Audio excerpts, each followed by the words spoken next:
Alright, we're gonna be doing the English box first then.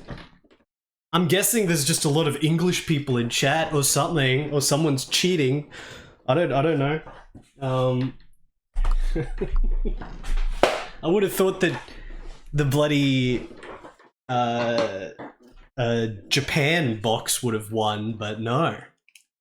Tango does need sleep, yes. Tango needs to go to bed. Hail to England. Hail to England is the name of a Manowar album, isn't it? German sim games. No package from Germany. No package from Germany, I'm afraid. Germany doesn't count in the English box. If I get German games, they're directly from Germany or Switzerland or Austria or whatever. But that can be for when I go to bloody Europe in a couple of weeks, because that's where I have to procure the real crazed shit. That's where I have to procure the real insane shit, chat. That's when I'm procuring it. I'll try anyway. There could be some German shit. There could be. I'm not going to England yet, unfortunately. I've still never been to London. But, you know, we'll see what happens. See what happens. It's all for game. It's all for game. Gotta do it for game. This is it, chat. This is it. Is this the right box? This is it. This is it. It's this big. This is how big it is. This is how big it is. Okay, so let me dig in with knife. Wait. Tango said not to assault it violently. Because it's packed pretty tight. So I'm not gonna stab. The other boxes I will stab though.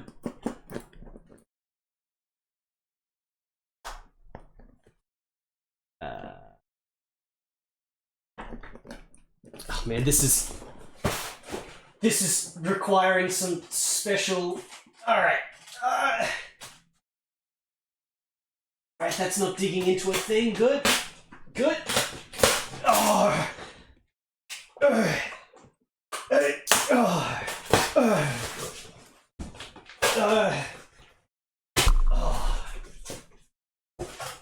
it's open. It's open. I can see one of the best games ever made right on top here. So, a lot of this shit's all over the place, these unboxings. Some of this shit is normie shit. The shit that I'm gonna open now is normie shit. As far as, like, old games go, comparatively, this is normie shit. But right after this, we've got the biggest stratosphere of, like, the rarest, most fucked Amiga shit possible. Except for one other certain game, which, again, I might be able to procure when I go to Europe soon. As long as I can actually meet up with the developer, and I might be able to meet certain developers and shit in a few weeks when I go to Europe. Like, there's a whole thing that's happening, but we'll see what happens. There's too much shit happening because I just got hit by a friggin' cyclone and I was food poisoned, and I've got this time limit of like 5 days to frickin' play bloody Death Stranding because I made a promise. I don't know how that's gonna happen because Phantom comes out like in a day. Like, there's just no time. Kurosalot, thank you for the 60-month resub. What's going on, Kurosalot? I would love to go to Brazil. I got many good game friends in Brazil. Terminator 2D? Terminator 2D is for the end of the year. This is one of the most exciting years for new release games. Like, this year, there's always exciting shit coming out in terms of new releases, even though I'm always focused on the most fucked old shit from different computers and consoles and shit. That's always the main thing on this stream, just because there's always more old shit you want to play than new shit. But this year specifically is actually a shockingly exciting year for new release games. And the excitement of going between like the old shit that I still want to play as well as waiting for new shit is just so exciting. We got Terminator 2D, we got Neon Inferno, we got Age of Barbarian Chronicles, we got what's the other shit? uh, Space Sheriff. I always forget the name of that Space Sheriff shit. Does Eartheon come out this year? Is that even going to be on Steam? I want to play Eartheon. There's some other game that I'm missing there. Rushing Beat X comes out, which I can't wait for. What was the main three again? Because it was like Neon Inferno and something else, and then Terminator 2D. I don't know. Whatever. There's a lot of games coming out that's very exciting. So we're gonna be playing those.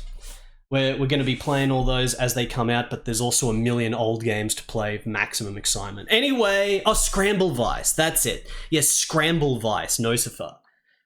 These are all 2D games. None of these are 3D games. When it comes to 3D games, I don't know if there's any I'm looking forward to this year, except for the new Golden Axe, which most definitely won't come out this year. But, yes, Scramble Vice. Scramble Vice is going to be god tier as well.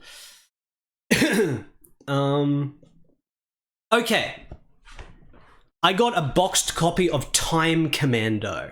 This is the normie shit I'm talking about. As far as DOS games go, this is normie. This is one of my favorite DOS games. I played this once, I streamed this once, I was shocked by how freaking awesome it was, so I had to get a physical copy, and it had to be one of the European. It's not, you know, it's not the original, which will be the French version, but this is the type of game, it's a French game, but, you know, the main market is just European market in general, and there's no real reason to get the specific French version because it's like identical apart from just... It's like the same box and everything's identical pretty much. It's just different language. But yeah, this is Adeline, the dude that did Alone in the Dark, and then Frederic Reynal, Alone in the Dark, and then Little Big Adventure, Twinsen. You know, he did this game in the middle of all that. And the thing that's shocking about Time Commando is the fact that it was so against trend at the time. Like, Little Big Adventure makes sense because Little Big Adventure is like, you know, a big open world sort of adventure 3D thing. But Time Commando is such a specifically linear beat 'em up. Like, it's so linear and it's just so arcadey. And that's completely against trend at the time in the mid-90s, especially for a company as prestigious and as like cutting edge. It was like a cutting edge company. So for a cutting edge company to be bloody doing such a strictly linear beat 'em up type game like Time Commando is completely out of control. It's got the same sort of incredible artwork, incredible sort of 3D engine style and stuff to it that the Little Big Adventure games have in Alone in the Dark and shit. One of the most impressive things about this is just the sheer amount of variety. The amount of variety is completely insane. You go to like 9 different time periods and you're constantly fighting new enemies and different bosses and shit, just constantly. It's just constant variety. It's not like, here's the basic enemy and we're just going to fight the basic enemy a million times. It's just constant variety. Grim Fandango, thank you for the 60 months. Yeah, Retrograde Tom was playing this like 12 hours ago or something. I was watching the stream. I'm like, shit, that's going to be in my unboxing. So yeah, anyone that hasn't played Time Commando, you know, if you want like a linear beat 'em up with like a mid-90s PC game aesthetic, this shit is like out of control. There's like a million weapons. Screenshots don't do it justice, because as typical for a game like this, the screenshots just make it look like some weird, you know, adventure game like Myst or whatever. Like, you never... Unlike with 2D screenshots, you're never defined what the genre really is with 3D screenshots of games like this. You look at these and you're like, yeah, it's going to be like Myst or something. But it's not. It's like a linear beat 'em up. What's the box like? Oh, get the special Adeline inner box, dude. How fancy schmancy is that? It's very fancy schmancy, chat. And then we've got the, you know, they got the little fancy little case in there, and it's going to be one of those games where the manual is like the jewel case thing. Time Commando, the manual is jewel case. Manual's probably not going to be particularly exciting. It's a total piece of shit. Yeah, the manual's just a black and white piece of shit, as expected, but, you know, that's what happens sometimes. The box is cool, though. But I need, like, you know, for a game that I like as much as this, and a game that I'm definitely going to be streaming again, I need to get a physical copy. I want to get physical copies of, like, my absolute favorite shit. So this counted as that. Oh, we've also got the information in other languages and shit. Whatever. Good. Good. Let's put this box back. Fancy box. Look at that. Just sweat on that? I think I just sweated on the box. Unparalleled Dev, hello. We just got Time Commando. I've only streamed it once, but it's only a matter of time before we play Time Commando again, and there it is. The Lord Time Commando. It's amazing. Next. Alright, now let's dive into some galaxy-level crazed shit.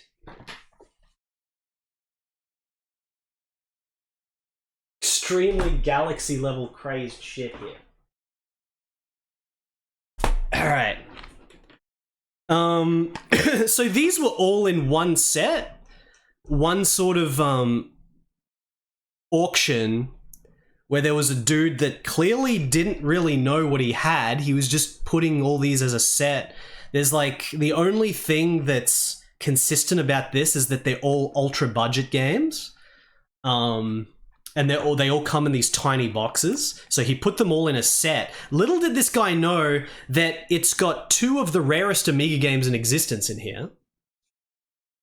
Not the rarest game in existence on Amiga, but two of the rarest Amiga games in existence. But they're all the little mini boxes. Here's Rome 92 AD. Crowscape. Thank you for the 6-month resub, Crowscape. Here's Rome. Some people might know this game. This is like the isometric sort of... I don't know if this is before or after the Robin Hood game. There's like a Robin Hood game that uses the same engine. Good choice. One of them is the first one of them is the second one. In case you wouldn't have guessed that, well, they didn't make them at the same time at the very least. But this is like a budget version of that. I don't care about this. I do care about this game. This game is sick and I want to play it along with the Robin Hood game. Did Sonneville? I saw Sonneville playing the Robin Hood game, but not Rome. But then again, I've had not much access to watching streams recently. Sigur Bjorn L, thank you for the 6 months in advance. 6 months in advance, the 2 months. Thank you so much. I appreciate that, Sigur. Thank you so much.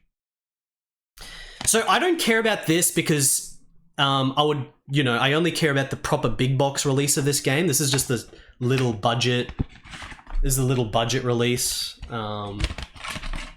But this just happened to be in the same auction. It just happened to be in the same auction of this crazy shit. Crazy shit. I've got like a few other games on Amiga, or maybe one other game on Amiga that comes in a little box like this. But I don't care about a budget version of what's supposed to be a big box game. I only care about the games that were only released in this budget little box thing because there was these independent little rare releases. So this game is super obscure and like rare as well, but I don't care about it much at all. Yeah, there's only floppies in these. There's no manuals in these. This is classic card and board games on Amiga. Classic card and board games. I don't even think I've looked up a screenshot of this. There's no screenshot on the back. I'm guessing you can look this up on Hall of Light. I'm guessing this has got to be dumped, right? There's no way this is not dumped. But it wouldn't surprise me if it's not dumped either. It's just a nothingness. No, it's complete nothingness. Game quota, thank you for the 58 months. Game quota, that's a lot of months. Damn, this comes on a lot of discs. I guess it could just be like a compilation or something. Like, this is a lot of discs. That's a lot of discs. So inside the little box is just this little thing, no manual, just a bunch of floppies. And it looks like it says 10 card games. It's not in Hall of Light. This might just be a compilation. It might not be in Hall of Light because it's it's a compilation. So these might be in Hall of Light. Dragon Tiles, Dragon Pyramids, Full House Poker, Turn It. I don't give a shit about any of these. Bonus games, chess, whatever, Monopoly, 10 card, whatever. Turn It. I don't care about it. This is like an extremely rare release, but it's an extremely rare release of something I don't give a shit about at all. But it just happened to be in the collection as well. So, you know, I'd probably sell this or something. I don't know. I have to make sure that the stuff's actually dumped, but copyright 1998 Epic UK Associates. I'm pretty sure these are just existing games that are just compiled. Anyway, now we get to the good shit. The shit that was only released in these tiny boxes and that's extremely rare. I've never even seen the box of this before, but it's here. The box is completely nondescript. It's got generic art on it because it's literally like a little shareware thing, essentially. It's a physical copy of like a shareware thing. This is a game that I streamed once. It was a pretty good game. It's actually a game I would play again. This is a good game. And I got a physical copy. There's a physical copy of this.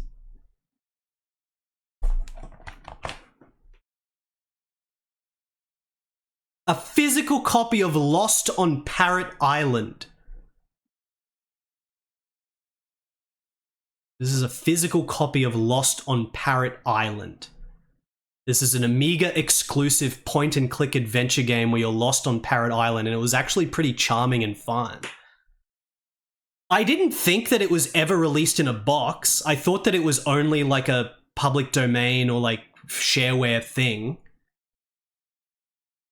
But it was released in a box. It's just with a generic, like completely generic box art that doesn't relate to the game at all.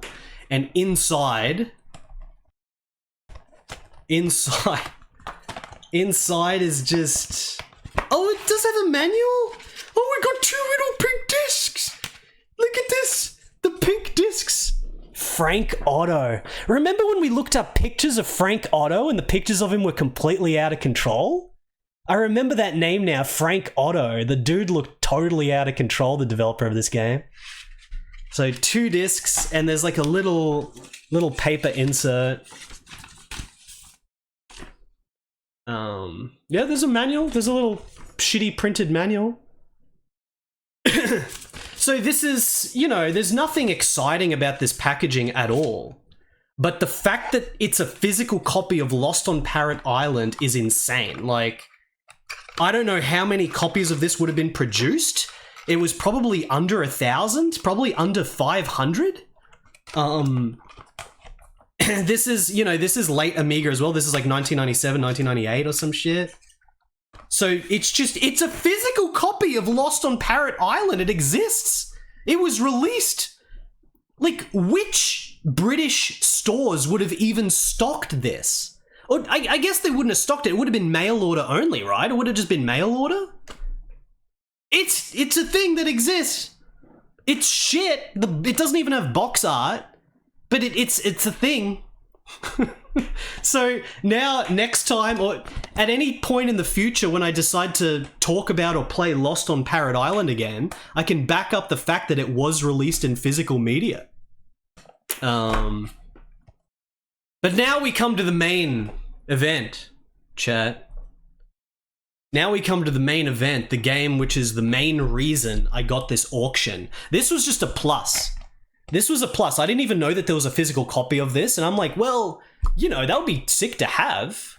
But the main reason I got the auction is for this other reason. It's for this other game, I should say. Chat. I got a physical copy of one of the most important Amiga games to me.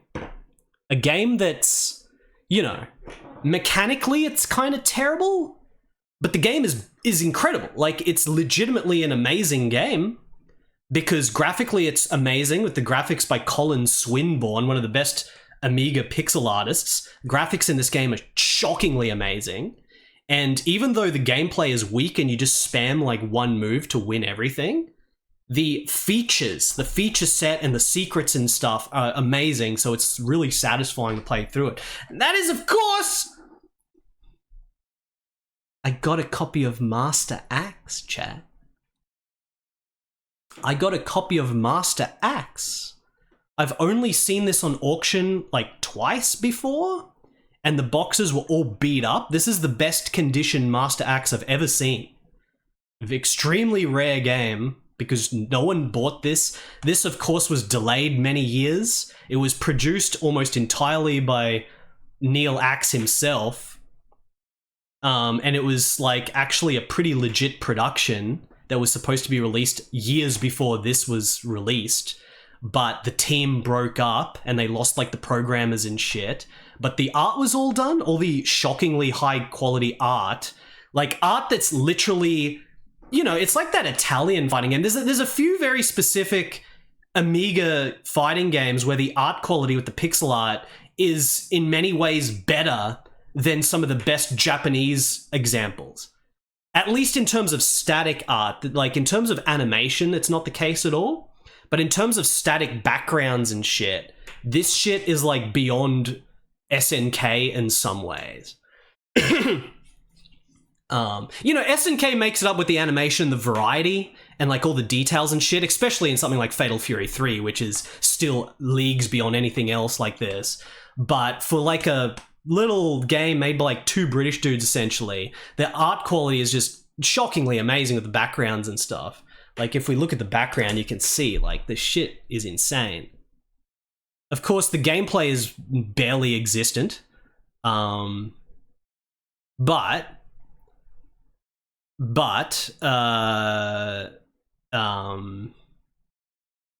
it's amazing. But it's amazing anyway. The genesis of Mr. X is Loner. So yeah, this was supposed to be released in like 94, I believe. I guess it was like 3 years earlier.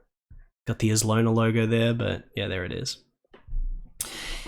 There was like a legit team. The reason it's got such good art and everything is because there was a legit team that were working on it. It was supposed to be released in like 1994, but then they like lost the programmer and shit, and then the game got like cancelled, but Neil Axe kept it afloat and eventually got it released for real through this ghetto budget publisher years later.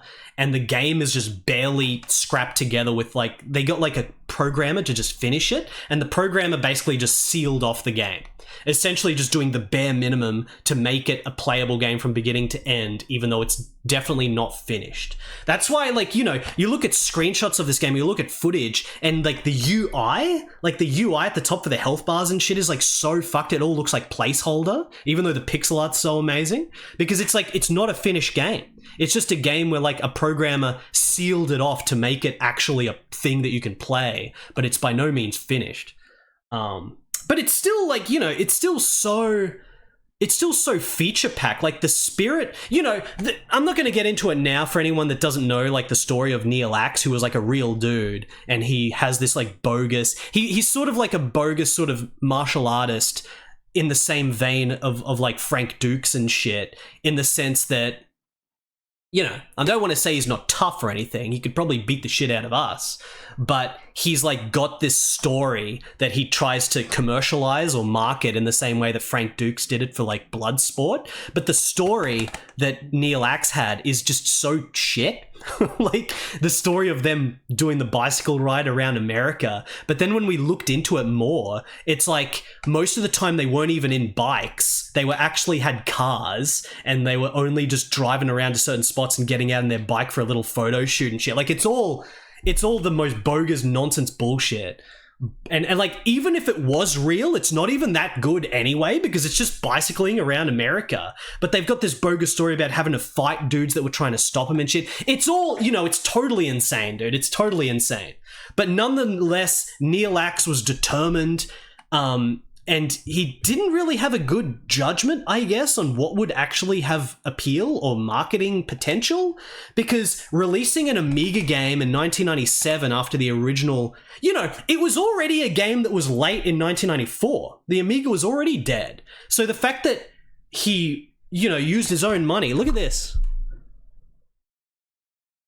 Copyright 1997 Neil Axe.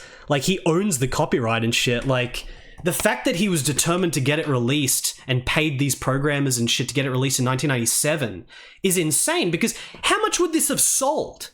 There's probably only a couple of hundred copies of this shit. Like, it's so obscure. Zero marketing penetration, zero purchasing penetration on dead system at the time. Like, there's no purpose to do it. Like, he would have been better off trying to fund a DOS port of it, and even that would have sold barely at all. It's just weird. But anyway, I got a physical copy of Neil Axe, a game which, despite the subject matter being so bogus and weird, the actual game itself is unbelievably cool in terms of, like, the spirit of martial arts and shit. Like, the game itself, for being... the game itself is like Street Fighter 1, because it's like a boss rush fighting game. You pick one of the 4 heroes, and then you go around America and it's fighting bosses. And, you know, that always appeals to me. That's sick. That's awesome. But the actual spirit of this game by the original developers, what they were doing, is unbelievably cool. Like, the training mode that has the unique guy that you fight, and, like, the freaking spirit mode. And if you do the spirit mode and then play the proper mode, there's, like, secret stages because of your ghost and all this weird shit. Like, it's unbelievably cool. It's so cool. And the graphics are amazing. So the spirit of this game is very high, even if the subject matter is a little bit bogus. Just like Bloodsport, really. Just like Bloodsport. Let's see what's in here. No manual, of course. No manual. We don't even get a printout like Parrot Island. We've just got the 3 discs. So there's your 3 authentic Master Axe discs. And that's it. It's just this little box. So now, next time I play Master Axe, the Genesis of Mr. X, we got a physical copy. We got a physical copy, Chad. Got a physical copy. It's so funny on, like, the resume and shit of Neil Axe, how he says, like, star of the hit video game and shit. And then there was, like, those Kickstarter, whatever the heck he did, where, like, they had copies of the game, like, in the background, or, like, not copies, but, like, the artwork of the game in the background and shit. Like, he seems to regard the fact that he was in a video game or had a video game based on him, he seems to think that it's this huge thing, but in reality, the fact that this is such an obscure game that certainly has less than 500 copies in circulation, like, it's literally nothing. It's like 0. Like, this is a nothingness phantom release, essentially. Like, there's no prestige or anything related to this video game release. No one knows about it, really. It's so obscure. It's not worth anything. It's worth something to me because I think the game is so interesting, but for his career, it means nothing. No kids played it or anything. Like, it's really weird. Anyway, show his face on the spine of the box. Oh yeah, it's because it's Islona. So I got one other Islona game like a year ago or something. I forget, what was it called again? It's like Entrapment or something? What was it called? Captive or something like that? That was another game that was put out by Islona. Islona is like the super budget publisher that was at this time at like 1997, 1998. They, you know, it would have been like $5 to do a print run of these and shit. And, you know, they were so ghetto, they were so low effort, or, you know, just so bodgy, just so shit quality, these little releases, as expected. Yeah, Abduction, that's the game, Abduction. They're just so low quality releases of essentially shareware level games that the dude, one of the publishers or whatever, just put his face on the spines because this is the same as Abduction. So that's how freaking bootleg these releases are. What's it say on the back? It is in German and English on the back, but there's probably no copies that made their way to Germany. There was probably like one German dude that got this in mail order or something. I'm guessing this was mail order as well from some magazine back or some shit. Like really just like barely any copies of this shit. There's probably even less copies of Lost on Parrot Island than Master Axe. But yeah, this is like a very nothingness game. copy though! Physical copy! Another physical copy of one of the sickest Amiga games. There it is. For frickin' Neil Axe. Now I'm even better prepared for the Neil Axe story next time we play it. Because I'm always going to be returning to play that game. Like, it is always a complete riot to play through this game and do all the modes and shit. It's so fun every time, so graphically brilliant. But yeah. I don't think Islona published Lost on Parrot Island. This is... What's it say on the spine? Does it say that? I don't even know what it says. It's like the text is so tiny. Can you guys read it? Oh, I can read it on the thumbnail now. Something entertainment? Entertainment? Is it Islona? Is it Islona? I can't even see the shit. That is... Okay, so it is Islona. So they were putting out like weird shareware shit and stuff as well. This is the level... This is the level that Master Axe was released through. Like, this was supposed to be a big box, fully featured, hyped up game in 1994. And as I said, even 1994 is way past the commercial viability for something like this on the Amiga. But it was supposed to be 1994. So it got cancelled. Neil Axe had to fund the rest of development himself with some dodgy programmer. And they finished it off to be released in this $2 format like 3 years later. Very, very interesting stuff. Anyway, let's move on because there's more in here. I got 2 copies of Tango's zine, TangoPunk.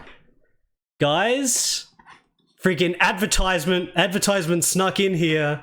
If you're interested in very in-depth articles of very obscure shit, look into TangoPunk, TangoBunny's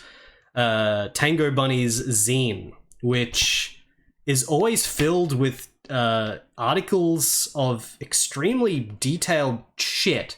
Like, I never finished Alone in the Dick. I couldn't figure out how to finish Alone in the Dick. I sent a copy to TangoBunny, and TangoBunny figured out how to finish Alone in the Dick, and there was an article in one of these issues of Alone in the Dick. I'm seeing here an article of Hisatsu Pachinko Collection, the Super Nintendo version. I actually have the Windows 95 version of this that I still need to play. Like, this Super Nintendo version is actually a port. The original version is actually Windows 95 with higher res graphics. I still haven't played it yet. Oh, Hisatsu Pachinko Collection 3? Hisatsu Pachinko Collection 3, I think, was not on Windows 95. This was console only. 4, yeah, it kept going. There's all kinds of crazy shit. TangoPunk, guys, very cool. Thank you very much for that TangoBunny. I'll put those back there. Oh, there's another one as well. I've got another copy. There's 3 of them. So much shit in these. Good articles on like Japanese PC shit in general, like freaking Can Bunny and stuff. I remember seeing. Very good, very good. Very good indeed. Oh, look at this. Oh, here it is.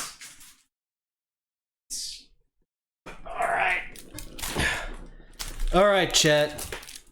What's this? Oh, this was like a thing that came with one of them. All right. Okay, these are some things that I ordered that I really needed to get for quite a while, and I finally got them. Fractal Mind Mike, thank you for the 48-month resub. Hello there, Fractal Mind Mike. Fractal Mind Mike, hello. What is up? This camera is annoying me. Camera. TangoPunk.com, there you go. If anyone's interested. What is in this? Oh, this is just like an advertisement for other issues. Okay. Okay, so I had to get 2 very specific things that are still being made. This is very, very specific.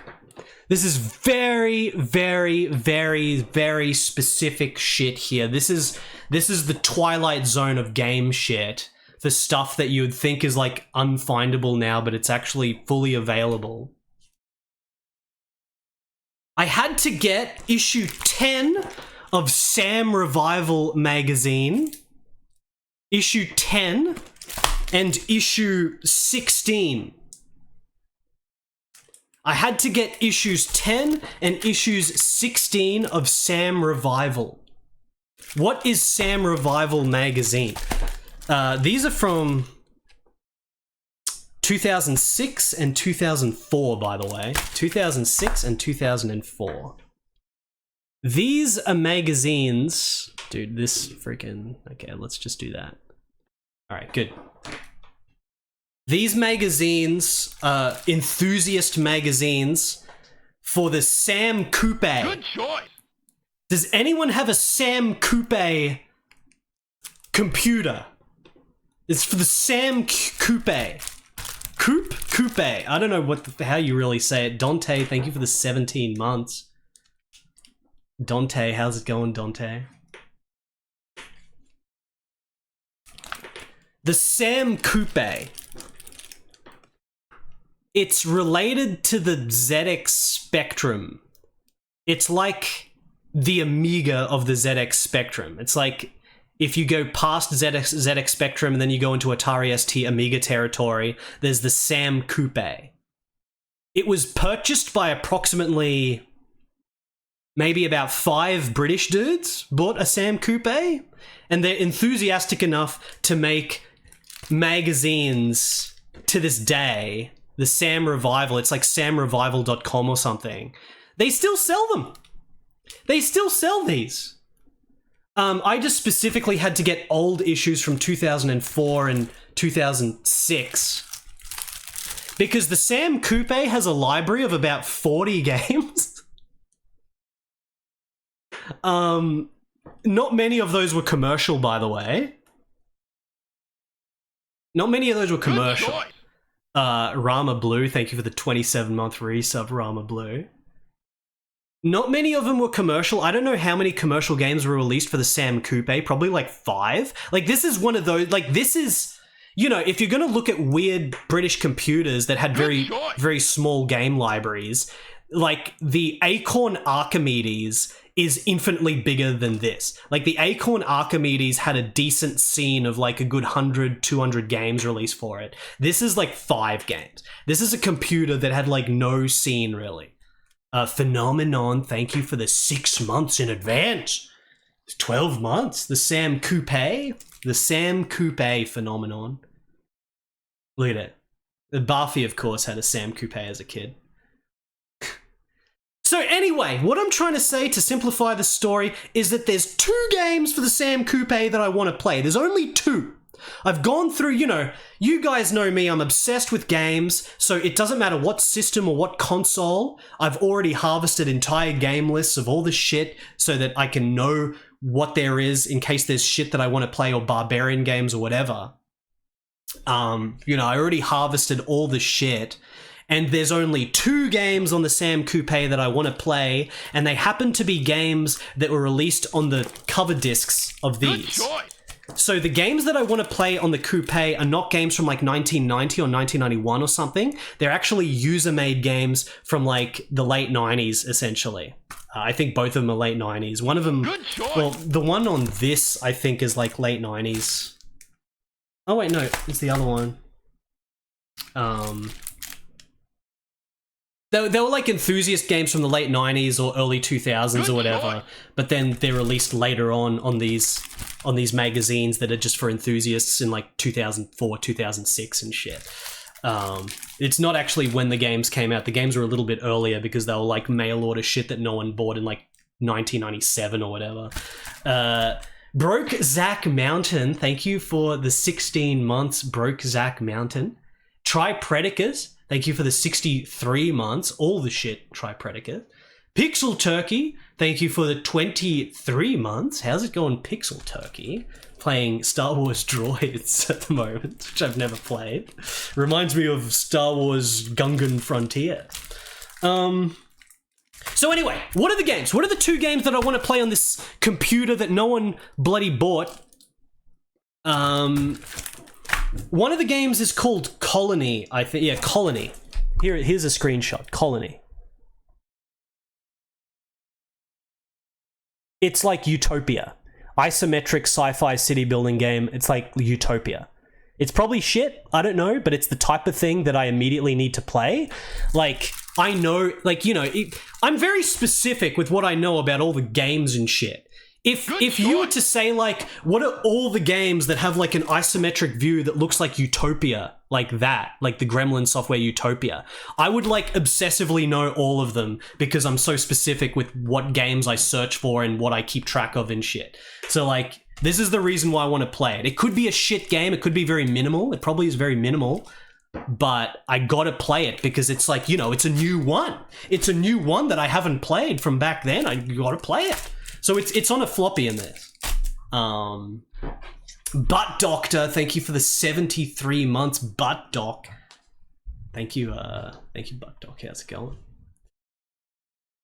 And then the other one, well, you know what? Let's see if we can open this and have a look. Let's actually see what these are like. I'm gonna open it, chat. If I can open it, I'm gonna open it. Because the only way to get these games, there is a Sam Coupe emulator. Obviously, I'm not going to be buying the computer, but there is a Sam Coupe emulator. And these games are not available for download. Like, you can't download them. You got to get these magazines to get the floppy disk that has Colony on it. So now I can rip the files for Colony and run it in an emulator. So now I can play these games. So these are just, you know, enthusiast magazines of all the indie goings on for the Sam Coupe of like all 5 British dudes that are using the computer. So like, this is the most niche of the niche, dude. This is like, who the heck is using this computer? But but these dudes are hype enough to actually do this. It's got an interview with Derek Casello. Who is Derek Casello? I don't know. Oh, he's the dude that made the game that I want to play. He's the dude that made Colony. He made this game. So do they have any screenshots of Colony in here? Colony. Yep. Just a couple black and white screenshots of Colony here. So yeah, city building game on the Sam Coupe. I want to play it. Cool. Now, what is the game that I want to play on the other disc? What is the second Sam Coupe game that I want to play? Well, it's actually way more exciting than Colony, I'll tell you that. Let's have a look in here. Here is the disc. There it is. It's called Invasion 2.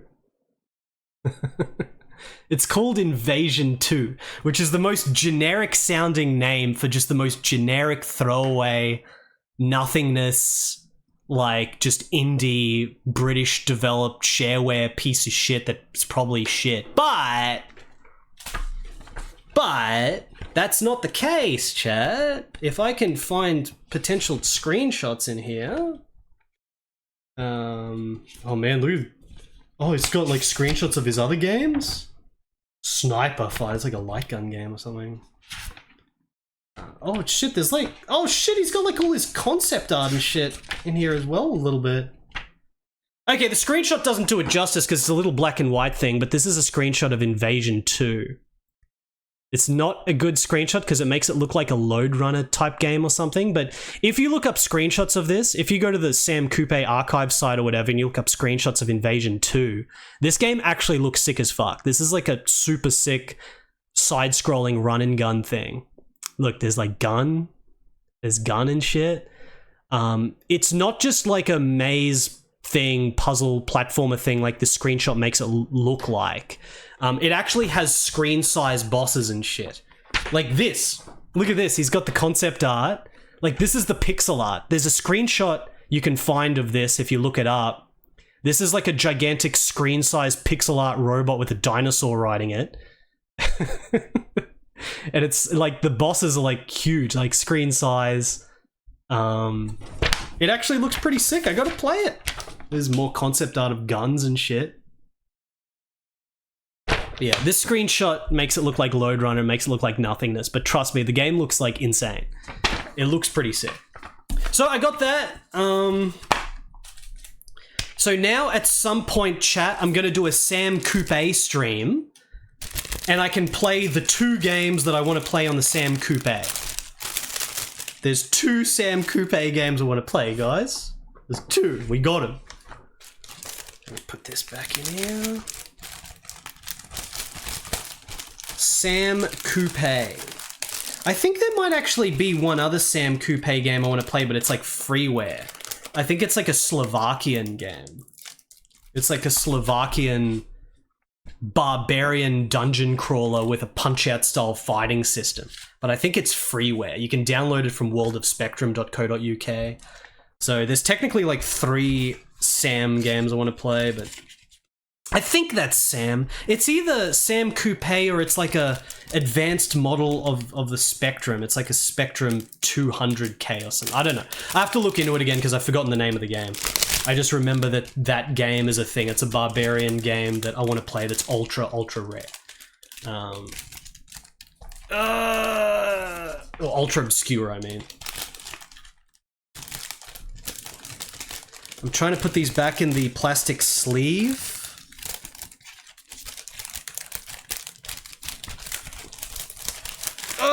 Okay, there we go, chat. That's like about as max British as you can get. This is about as max British as you can get. Sam Coupe. Good choice. Enthusiast games and bloody Master Axe and shit on Amiga. This is as mega British as you can get. Proud Onions, thank you for the 53 months. And then it also came with this advertisement for other issues of Coupe Revival, which I don't care about. Like, I don't care about any of these issues of Coupe Revival unless they've got a game I want to play on it, and there's only these 2 games that I care about. Look at this! Quasar, celebrating 31 years of developing for the Sam Coupe. This has got to be like 10 dudes in this freaking market. There's got to be like 10 dudes.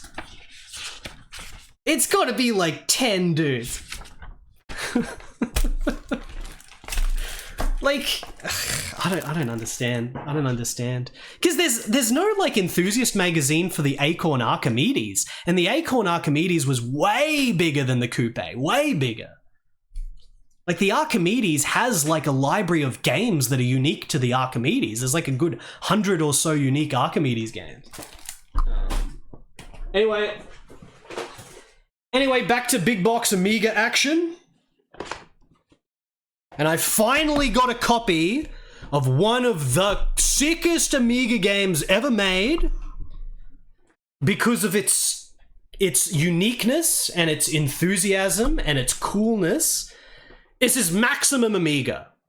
The best thing about Amiga games, Amiga does occasionally have the super god artisanal quality like shmups or whatever that are like on the same level of like the Japanese games. And it's got some extremely well-made other more unique games like Shadow of the Beast series, where Shadow of the Beast is one of my favorite things on the Amiga, and that's Maximum Amiga. But apart from that, the best shit about Amiga games are like European developed games with insane art, usually barbarian aesthetics, and like multi-genre just excitement. This type of shit where you look at the screenshots and you're like, fuck, that's fucking out of control. I gotta play that shit. That's so exciting. Like, you don't get that with Japanese games because the Japanese shit is like too civilized. It's like even the most insane Japanese like bloody side scroller or whatever, like fucking, I don't know, like that's 2D. You know, like when you first saw screenshots of Symphony of the Night, or you first saw screenshots of like, you know, Gunstar Heroes, Contra 3 and shit, it looks sick. It's like top of the field for the genre, but it's like expected. It's like, yes, that's another super high quality Japanese side scroller. But what you get with these Amiga games is you're looking at it and you're like, what the fuck? This looks out of control. Like, what the fuck is this? That's the best thing about Amiga games. About this kind of Amiga game. Because like I said, there are plenty of normal Amiga games. I still gotta finish Z Out, dude. I never finished Z Out, which was like the most insane shmup. I gotta finish Z Out, but... PMC Trilogy, thank you for the raid. I'm just about to show this game that I'm talking about here. But this game that I'm talking about that has the qualities of holy shit is, of course, Piracy on the High Seas. Piracy on the High Seas. Very shitty box here. This cover art doesn't really represent the game very well. Piracy on the High Seas. I streamed this once. What is Piracy of the High Seas? Why is it so sick? Look at these screenshots on the back, guys. Look at this. If you never saw me play this game, you have no idea what this is, which is probably the majority of people in chat. Look at this.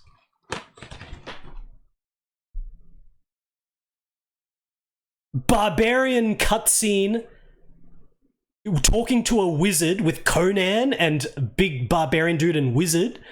Insane pixel art, insane freaking ultra crazed Amiga European fantasy sword and sorcery pixel art. And then we've got wizard fighting a fucking octopus on the edge of a ship. Action scene. And we got fucking map of adventure, sailing around adventure map. And we got buy big ship. So apparently there's like money and currency and shit, buying ship. So we've got like barbarian cutscenes, fighting boss octopus in some kind of unique Punch-Out-esque scene. Map of adventure showing it's some kind of adventure RPG thing as well.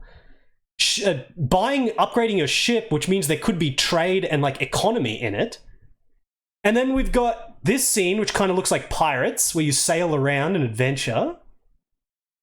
And then we've got search dungeons for treasures, isometric scene where half the UI is the bloody HUD of a treasure chest and the wizard with a health bar, like a beat 'em up. And then there's like a Gauntlet style fucking top down isometric, like running around shooting enemies, like Gauntlet. It's like Gauntlet, chat. And then we got fucking Travel the Land but Beware Ambush. We've got we got the side-scrolling beat 'em up barbarian action.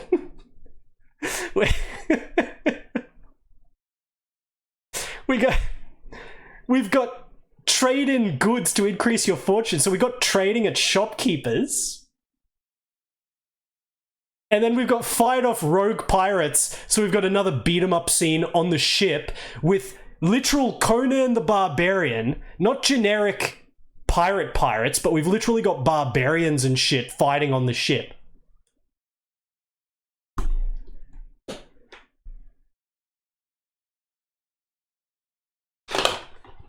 That is why Amiga games are often the most exciting shit. This is the epitome of Amiga, this game. Absolutely crazed. I should stream it again. I got a physical copy now. Box is not going to have much in it because this was put out by what's the company? Ice. They had shitty boxes and stuff. So we got the manual and we got 3 discs. That's it. That's it. That's it. International Computer Entertainment. Bridge House, Merrywalk, Stroud, Gloss. Where's Gloss, chat? This kind of smells like... This kind of smells like perfume. Like perfume. We got a really shitty black and white manual. Really shitty black and white manual. Gloucestershire? Gloucestershire? How do you pronounce it? So this game is like Hungarian or something, right? I think it's Hungarian developers. MP83, it was Hungarian, wasn't it? Sandor Domokos, Francis Steingler, Steve Fabian, Leslie Udvardi, Josel Hevesi, Peter Toyne. It's like Hungarian or some shit like that. Are they Hungarian? So yeah, I needed to get a physical copy of such a sick game. It doesn't have the most exciting box or manual, but the game, it does have a good back of the box, I have to say. Like, in terms of advertising, with just these 9 screenshots, like, the back of the box is sick as fuck. This is completely out of control, awesome shit. Awesome shit. You don't get any shit like this on PC98. PC98 games are not like this. PC98 games are so different. That's why I need to keep going between Amiga and PC98 and then DOS and shit, because everything has its own shit. And then console games or Super Nintendo or whatever, everything has its own shit that's like unique to being exciting on that system in a broad cultural sense. Obviously there's a lot of crossover, but in a broad cultural sense, they're all very different systems from each other. So let's put that back. Now what do we have here? What is this? Oh, they're the same company that made Abandoned Places. That's right. That's right. Alright guys, we got a sealed copy of something that I need to play soon. We got a sealed copy, which I'm gonna open. I specifically bought a sealed copy of this because I really want the manual just on hand and shit. I don't want to mess around with any scans or whatever, and this is dirt cheap. This is completely unwanted game. Dirt cheap, very common. This is a cryo game. I bought a cryo game, chat. This is a cryo game that I haven't played yet. And it's not the Third Millennium or something like that. This is, of course, Dragon Lore 2, the sequel to Dragon Lore. French gaming, sealed. This cover art is so shit. This is so shit compared to the brilliant cover art of Dragon Lore 1. Dragon Lore 1, of course, had music by Stefan Pick, the guy that did the music to Dune 1, as well as like Lost Eden and shit. He's like the god. He passed away recently, but he was like the god. Like one of the best music composers there's ever been. Absolute god. He didn't do the music to this because this is, of course, moving on in years a little bit.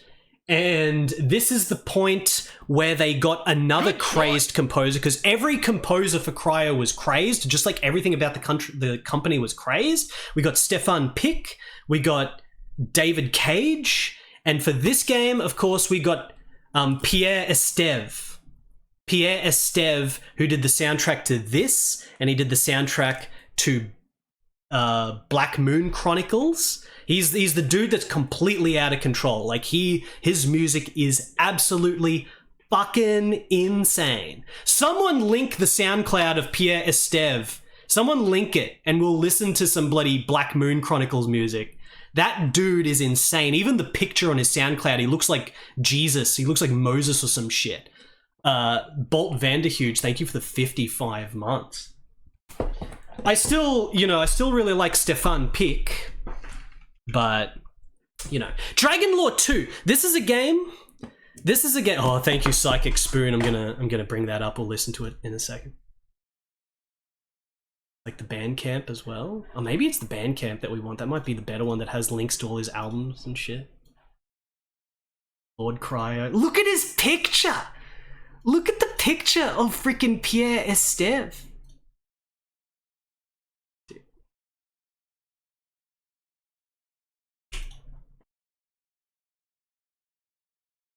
Dio Gratias soundtrack.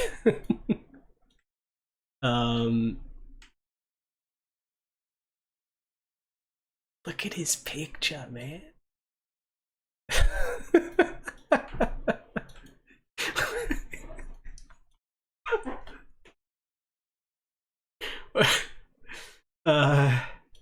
Forget him for just a second. Let's just remind ourselves about some of the music of freaking Stefan Pick.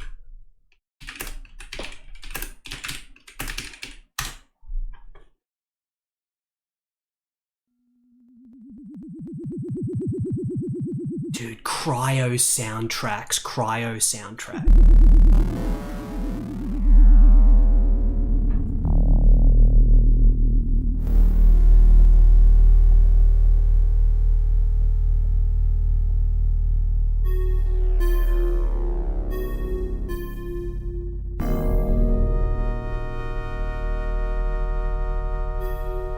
Cryo is still the god company. Lost Eden, almost as good as this. Lost Eden might be even better, but in terms of the game itself, you know, I only played Lost Eden once. That was one of the later Cryo games we played here that I'd been saving. I think Lost Eden might not only be my favorite Cryo game, it might be my favorite DOS game. Like, Lost Eden was a truly transcendent experience for me. Like, that's so far beyond normal games, or like, oh, this game is sick. This game is fucking awesome. Like, Lost Eden is beyond that. When I'm sitting there playing Lost Eden, I'm just sitting there like, just hypnotized, just utterly hypnotized, just completely hypnotized. Like, the game was so insane. Like, the flow of the storyline, all the characters so memorable. I still remember every single character. I still remember everything about the plot. Like, utterly hypnotized by it, completely hypnotized by that game. That was like peak Cryo. But Cryo is always delivering insane experiences. Retroverse, thank you for the 40-month resub. What's up, Retroverse? Anyway, let's listen to some more Stefan Pick music.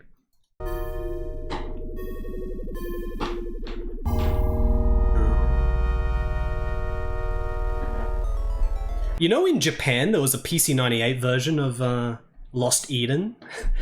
Japan was just as obsessed with freaking Cryo as I am, for obvious reasons, because they're the most crazed game developer doing the most crazed shit. There is like a Japanese version of every single Cryo game on like multiple systems, including weird platforms you wouldn't expect, where they did like the localization and shit. It's completely out of control. And Japan also got the most bug-free version of Dio Gratias. Because they fixed it a bit.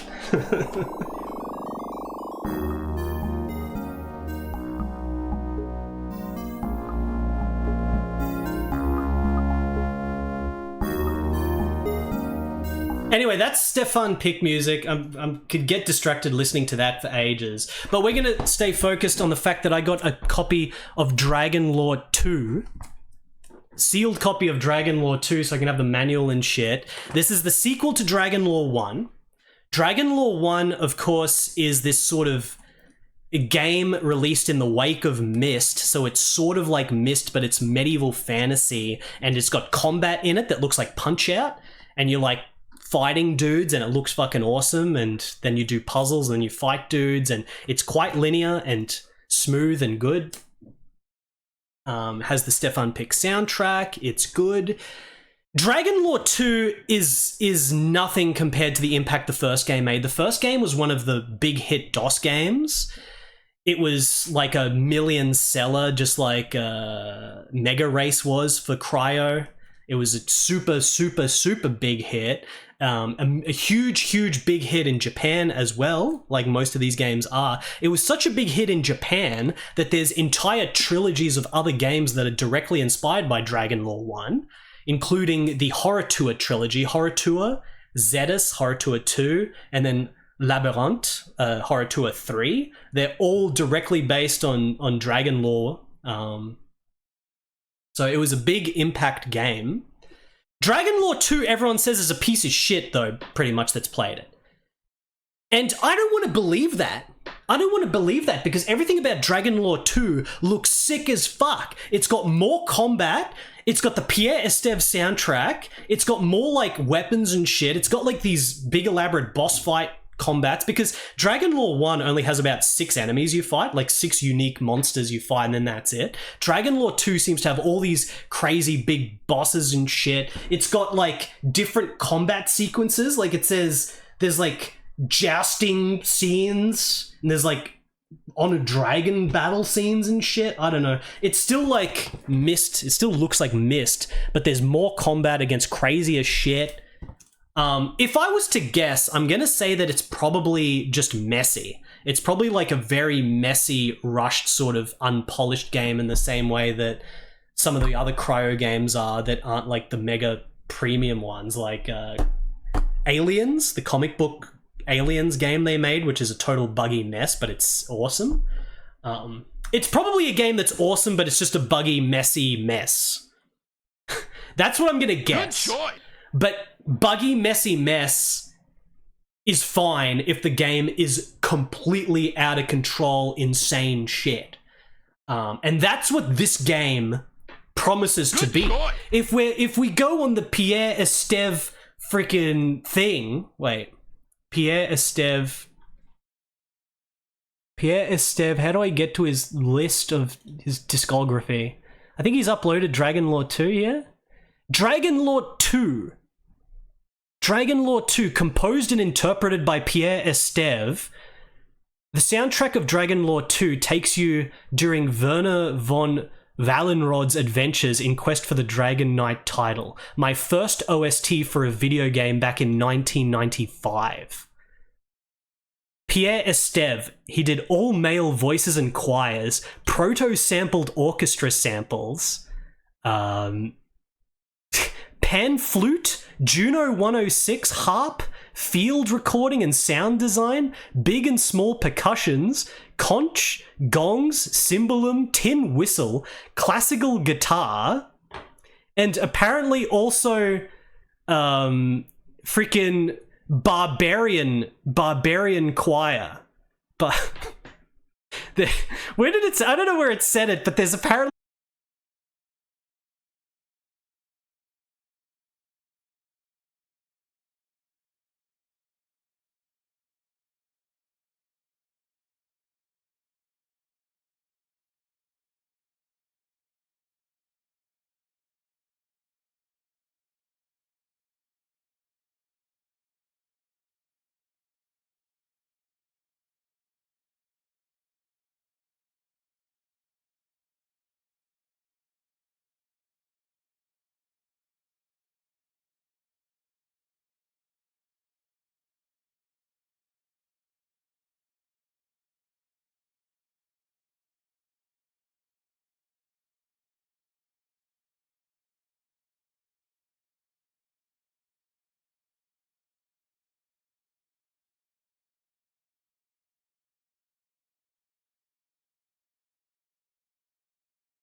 Alright, let me put these away for a bit.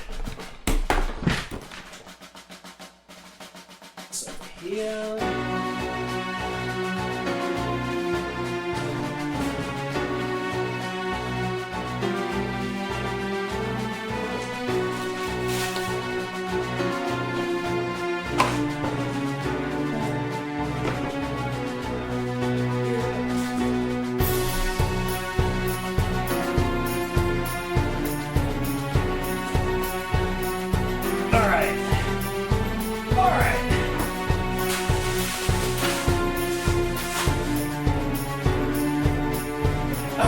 Us to this next thing.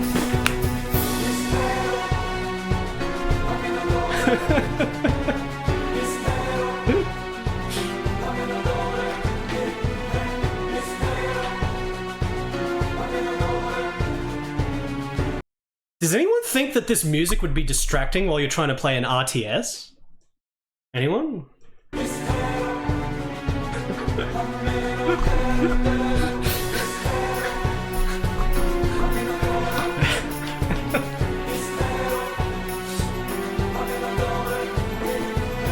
I remember when Black Moon Chronicles came out because we got Australian distribution for all these cryo games. And I almost bought it as a kid, but instead of getting that, I got Saga Rage of the Vikings instead. And Saga Rage of the Vikings, one of the shittest games Cryo ever put out.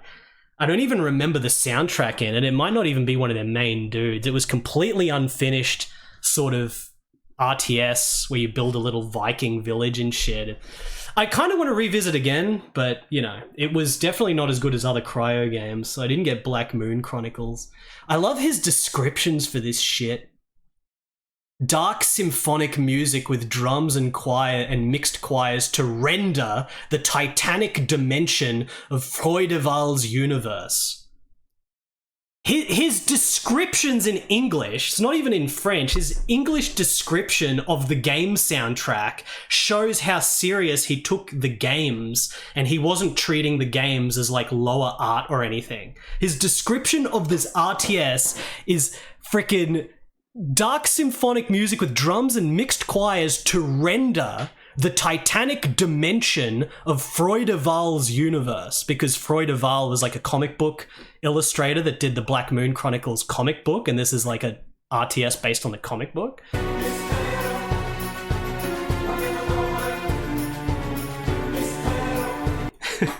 His bio under his picture at the top is good.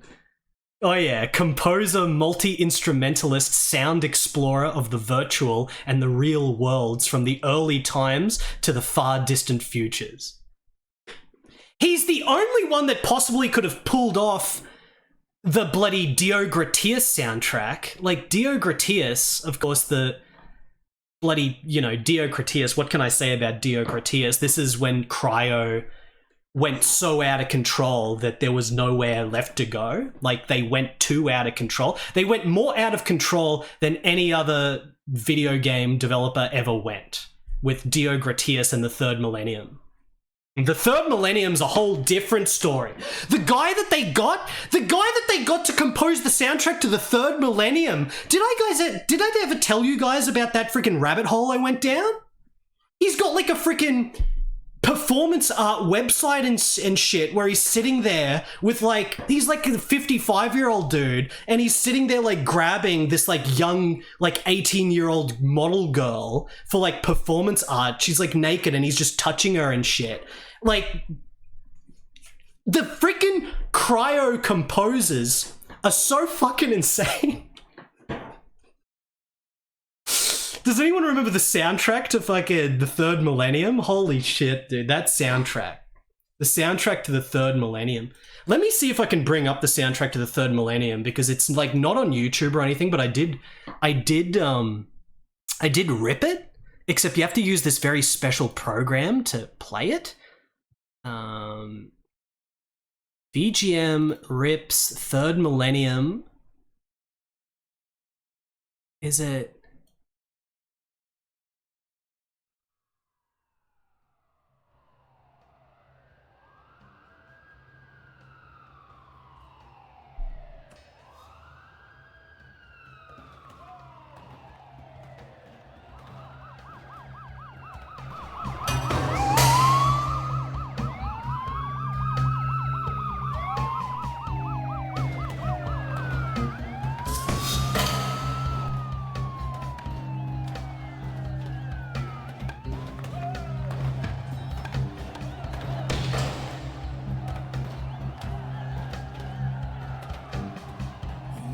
stone. Go. Mama was in. She wanted to go. Night, breaking it down. Around. Missing a ring 'cause you know I've been walking the street. That is the fucking soundtrack to the Third Millennium, which is a game where in screenshots it just looks like bloody like Civilization 2. Like it looks like Civilization 2. Of course it's a cryo game, so the true secret behind the game is a lot crazier. Where it's actually, you know, it's the Third Millennium is finally happening, and it's the uncertainty of what's going on in the world in the Third Millennium, so it's like this political, dramatic, crazed shit. I don't know. I don't even know what to think of Third Millennium. I think Spider-Man played through it. But that's the soundtrack done by this other guy for the Third Millennium. Anyway, let's listen to some of the soundtrack for freaking Dio Gratias, which according to Pierre Esteve, the description of it is echoes of the earliest times, original chaos and light, nothing humans could have witnessed. Because it's a god game. Dio Gratias is about being a demiurge who's creating, like, you know, you're like a god. And it's not one of these bullshit god sims, like Populous and shit, where everything makes sense. It doesn't make sense. This is actually fully leaning into the whole god game theme of shit that's beyond your comprehension. And let's just have this as the soundtrack, chat. Let's wait. Which is the dude? The names of these fucking tracks: The Eye of God, Thetis Ocean, Gaia, Wind Spirit, In Principio, Milliards d'Étoiles, Sanctum Sanctorum, Infinite Love, Pangea, Kyrie Eleison, Kailasa, Panthalassa, Isis Mystery, No More Gods.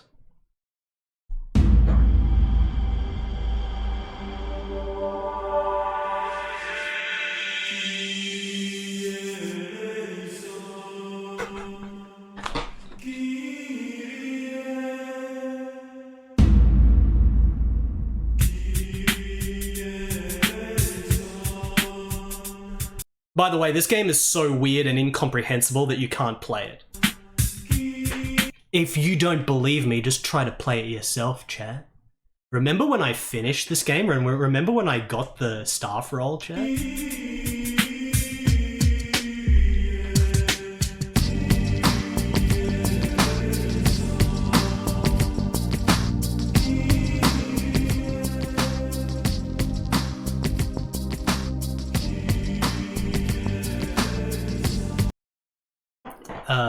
LCC has Kojima judge the chat. That's very apt of you. Where's the track with the freaking demon chanting shit? Which track is that?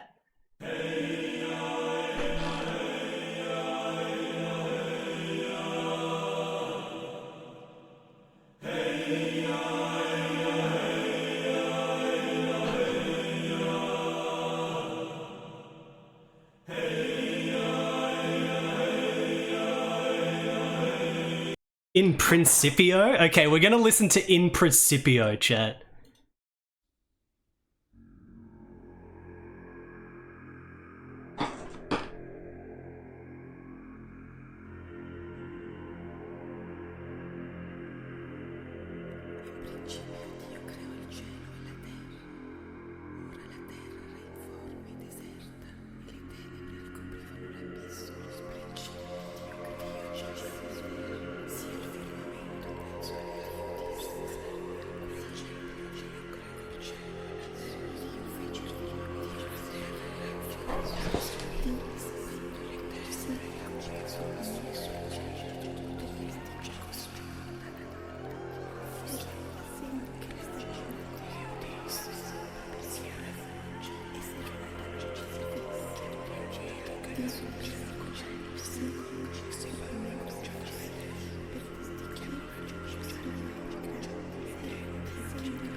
I'm gonna start opening the next package.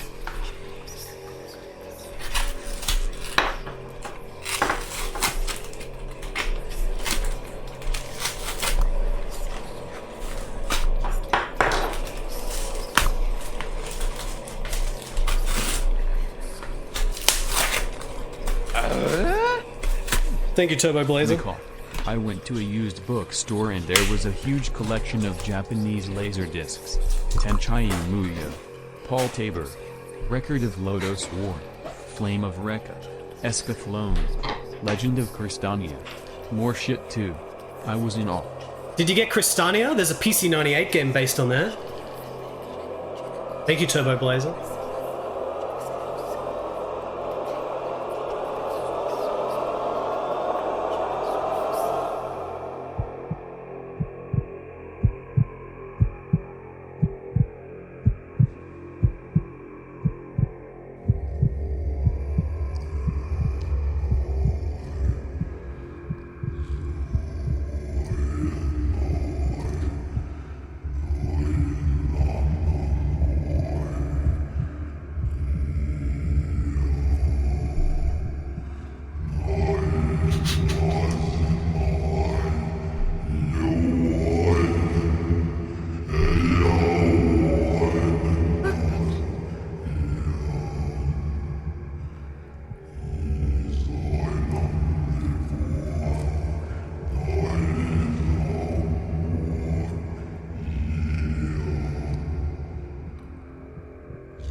You get the idea. The point was we got a freaking copy of Dragon Lore 2, which is a cryo game I haven't played yet. The sequel to Dragon Lore that everyone says is shit, but it looks like it's out of control because it has a Pierre Esteve soundtrack and it has more combat against more monsters and shit. And it's got barbarian choirs. It's got barbarian choirs. I can't wait for the next time we play a cryo game, chat. Anyway, we've got a special gift that TangoBunny threw in, which looks like it's this. The fantasy art of Oliver Trey. I don't know who that is. This is a bonus gift just for the kindness of TangoBunny. Let's see what the fantasy art of Oliver Trey is quickly here. Let me burst this open.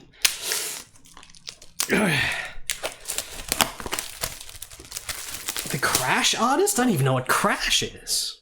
Let me look. Is there going to be barbarians? Oliver Frey, not Oliver Trey. Oliver Frey. One of the most important artists working in the medium of commercial illustration. I see. Dan Dare. There's Dan Dare games. I just opened it up to this page and look at this. Look at that. Did this dude do any game cover arts? Did this dude do video game cover arts as well? Look at that. That's maximum power there. Holy shit. This is pretty good. This guy's pretty good. This guy's pretty good. Guy's pretty good. Wouldn't surprise me if he's done like some video game cover arts that, but I just don't know it's him. There's a lot of extremely sick shit in this. Oh, could be from a beat 'em up. Oh, there's a barbarian. There's a barbarian. There's a barbarian. There's a barbarian on the side. I wonder if we've got space barbarians as well. There was space barbarians in the last gift that TangoBunny gave me, which was the novel from, what's his name with the good name? Michael Moorcock. That was the last gift, the Michael Moorcock Space Barbarian book, which I haven't read yet. Look at this. This guy's clearly out of control. Imagine like an Amiga game or something that has this as the cover art. That'd be pretty good. There are some Amiga cover arts like that. Amiga game, Amiga cover art equivalent of like the Noriyoshi Orais and shit. Oh, this is a pretty powered pop culture montage here. Powered pop culture montage, look at that. Very good. Thank you, Tango, for that. It looks out of control. That's a complete gift of TangoBunny. Thank you so much. Everyone give TangoBunny a clap. Thank you. Thank you for that. We're done with the English box.